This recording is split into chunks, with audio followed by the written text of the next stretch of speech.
Sumatera Selatan, salah satu provinsi di Indonesia yang memiliki potensi besar dan selalu menunjukkan pertumbuhan. Guru berprestasi dengan segudang aktivitas.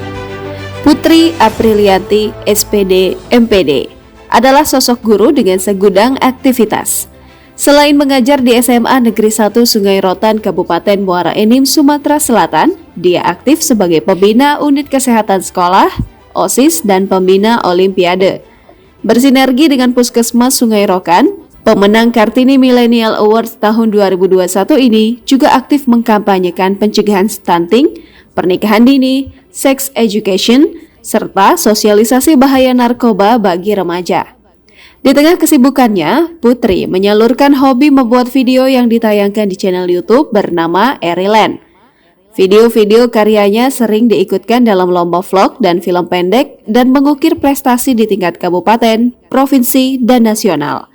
Dalam setiap pesannya kepada siswi dan para remaja, Putri selalu menekankan bahwa pendidikan itu sangat penting. Dia juga mendorong siswa dan siswi untuk tidak menikah dini setamat SMA.